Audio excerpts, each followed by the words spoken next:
So, Dora and the Lost City of Gold. What a strange film this is. Well, I mean, the very idea of this film is strange enough. It's adapting, the character of Dora the Explorer, known from the preschool cartoon, of where Dora would teach you Spanish and she'd go on adventures and she'd talk to her monkey named Boots and her map called Map. And then they would have to stop Swiper, the fox that would keep stealing their stuff, who would apparently stop if he just said no swiping. So now we have a live action version of Dora the Explorer, and I gotta be honest, this film kind of felt like, and I mean this in kind of a good and bad way, this film kind of felt like how in like the 1990s we would have these sort of like fish out of water type stories for adapting television characters into a film. So we've seen it kind of like, it transitioned well for like stuff like Beverly Hillbillies, but then there was stuff like the Brady Bunch, where it's like it kind of still exists within that weird world, but kind of not. Like it's a little bit of it's brought into reality and a little bit of it isn't, and some of the weirdness is addressed and some of it isn't. It's pretty much the same thing with like Dora here. So to make it more of a, like, the one thing I liked about this film though is that it did kind of do what it kind of did what I expected it to do, which was, to turn it into sort of just a jungle adventure. I mean, it's called Dora and the Lost City of Gold. I mean, that's like, it's like generic adventure title. And it does kind of go about the typical, looking for treasure in the jungle type deal, which is fine. But then this film gets pretty damn crazy. In both like a winking manner and just from its general construction. Okay, so like the premise is, we start off with Dora. I kind of like how the film starts off. It starts off with like Dora as a little kid, as she would have been in the cartoon series. And she's kind of has this, and we kind of start off where, where Boots can talk and he's wearing the red little boots and Diego's there and they talk to animals and the map talks and all that. But then they reveal it's kind of a little bit more in the imagination and that Dora's going to have to grow up here. And she does grow up. She grows up living in the jungle. She's played by Isabella Moner. And she maintains that sort of like chipperness that Dora always had throughout the show, including the weirdness where she says where she says words in Spanish along with English and then says, "Can you say such and such?" And then some of the characters will look behind like, what's she talking about? And like she hasn't gotten out of the habit of singing songs either, which everyone else finds weird. So, like I said, yeah, it's a fish out of water type deal where they kind of like take all the mannerisms from the cartoon and then place it, into like a more grown-up environment. Because the whole deal is that while she's in the jungle with her parents searching for this lost treasure, her parents decide to keep her safe and send her off to California. And it's essentially, from there, it's kind of like a standard fish out of water type deal for most of the first act. Because it's mostly just Dora trying to get used to, to life in the suburbs, more or less. And Diego's there. Diego had apparently grown up with her in the jungle, but left before she did.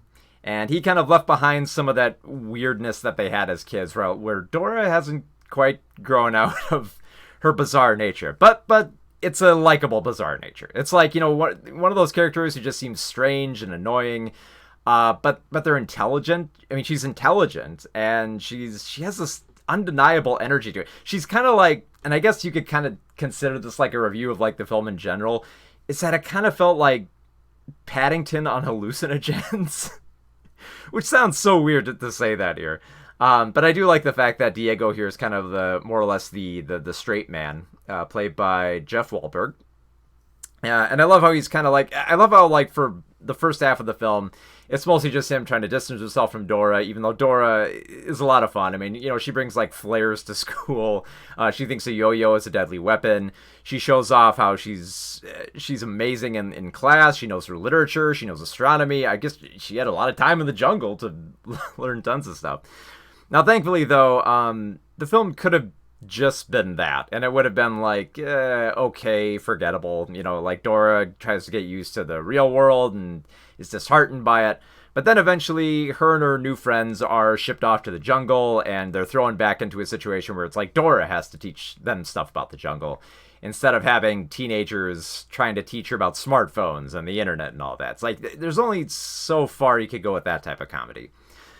So for the majority of the film, it's a jungle adventure, but it is probably one of the strangest jungle adventures that I've ever seen. Okay, like the whole premise is strange. I mean, Dora can like break into songs and stuff like that, but it goes into some weird areas. Like she sings about pretty much everything. Like at one point, one of the characters, and this is like the obligatory like kind of like gross out moment that we expect from like a Nickelodeon type film, where one of Dora's friends has to go to the bathroom out in the wild, and she sings a song while she digs a trench for them to poop in. And there's another sequence where she watches two scorpions mating, and, and I'm not gonna lie, this film is bizarre, and I love how like some of the bizarreness is addressed. Like a lot of people around Dora are kind of like, why does she sing? Why does she keep doing this crap? This is strange. And then some of the strangeness isn't questioned at all. Like there's a team of Dora's parents are looking to explore to find this lost civilization. Meanwhile, there are these evil people looking to steal the treasure for money, and part of the outlaws working with them is Swiper, a talking fox. And nobody really questions the talking fox. It's just like the talking fox Swiper, played by Benicio del Toro. He shows up for like a handful of scenes to snatch a few things and try to steal stuff, but we don't really like. Dora briefly addresses saying like, "What? I gotta go stop the talking fox," and I guess everyone just accepts it, including the outlaws. Like nobody really questions it, and yet. Like, here's the weird thing. Like, Swiper can talk, but Boots can't talk. Boots the monkey. Like, Dora, it seems like just Dora imagined that. But then later on, there's a scene where I don't know what happens, but Dora just, like, trips out, and Danny Trejo voices Boots for one scene, and Dora's just like, what the hell is going on? And she tries to convince others, like, hey, guys, Boots talking. Like, oh, sure. It's like, but you just saw Swiper the fox talking, and nobody questioned that, and now everyone doesn't believe Dora that Boots would talk. It's like, in this crazy universe, I would believe that Boots could talk if foxes could talk. But this film is it is such a trip. I mean, like, our perceptions are thrown off immediately once the film begins with like the opening credits saying that the story you're about to see is true, except for the stereotype that foxes steal stuff. Brought to you by the Fox Council. And then it's so bizarre the way it goes about its humor with its odd chipperness to this type of tale. There is literally, and this is probably the most like bizarre moment, but the moment that I kind of love, is there's a scene, and I'm not joking here, there's a scene where Dora and company literally get high off the plants in the forest and imagine the original like cartoon versions of all themselves. And one of them takes all their clothes off. This movie is insane. This, like, I was trying to, like, I kind of like this film because it's got great energy to it. It has this great winking nature to it where it does know what it's talking about with what it's mocking and what it's trying to say. It gets sentimental in a few parts. It goes about the jungle adventure with kind of like the weird, like, obsession with puzzles that kind of like I saw in Tomb Raider here, except here it's kind of a little bit more of a giddy nature. But this film, I was trying to fathom, like, who is this going to appeal to the most? Because, like, kids, I think, will have fun with a jungle adventure. It's got some dangerous parts here. It's got some puzzles they solve. It's got some bad guys to foil. Standard jungle adventure fare. It's actually got quicksand. There's something you haven't seen in a long time in an adventure film. Quicksand. Not only quicksand, but Dora actually gives them good advice on how to deal with quicksand in the film. But I was trying to think, who would this appeal to? Yeah, I mean, kids might enjoy some of it, but they're not going to get like the winking nature of Dora unless they have been watching reruns of Dora, which I don't doubt that they would.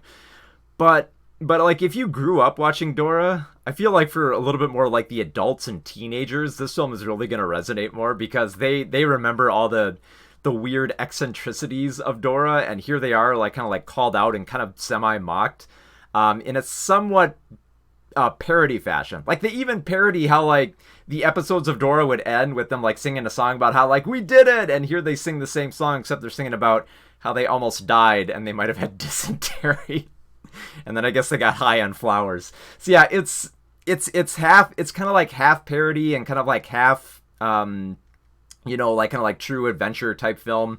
Like I said, it harkens back to like the 1990s when we got those kind of like fish out of water TV to movie adaptations with stuff like like Beverly Hillbillies and the Brady Bunch. It's definitely on that level. I enjoyed it. It gets like it goes about some of like the crude motions here and there. Like there's some poop jokes here.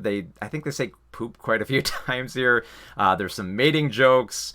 And there's some fumbling adults. Actually, there's a lot of fumbling adults. Pretty much like at least 3 adults like break down in like hysterical tears at a few points. Where it's like, okay, I get it. Yeah, it's the teenagers are the main heroes here, and I'm thankful for that because the best part of the film is by far Isabella Moner. She brings great energy to Dora. Like There's not a moment where I didn't dig seeing her on screen because she always has like some innocent witty jab to come up with. She has this amazing knowledge of the jungle. Like sometimes it comes in bits and pieces. She has this weird energetic nature to her where any dangerous situation she always approaches with a smile. She's like, "Oh, don't worry about the jungle. It's fine. Just don't breathe in or touch anything. It's all fine." And her energy carries the film greatly. It keeps up that chipperness, that spirit, that enthusiasm. She's a fun hero. She's a lot of fun in this film, which is saying something for which is saying something for a film that has such fantastical elements as talking foxes and talking monkeys, who happen to have like the 2 big names of the film, Danny Trejo and Benicio del Toro, both voicing CGI characters here. It is a strange trip. I mean, it does kind of lag here and there, and like I said, the jungle adventure, it's standard. It's got some magic here and there. There's some crumbling rooms. There's some puzzles they gotta solve. They gotta escape from rooms that could crush them. But it feels somewhat standard. Like there's some romance that develops between the characters, but again, fairly standard, fairly typical. There's a turncoat at one point. You see it coming a mile away. But that's okay, I get it. It's mostly for kids, and you kind of gotta, slow it down just enough for the kids. But the good news is, if you're an adult and you get dragged to this, and you have actually spent hours watching, either growing up watching Dora, or you get stuck watching it with the kid, you'll probably have some fun at like the jabs they make at it. So it's kind of it's half parody and half standard like kids jungle adventure type film. And on that level, I kind of enjoyed the film. But man, that scene where they get high and just oh, it's it's strange. It's a very strange but likable and energetic film. And for that, Dora and the Lost City of Gold gets 3 out of 5 stars.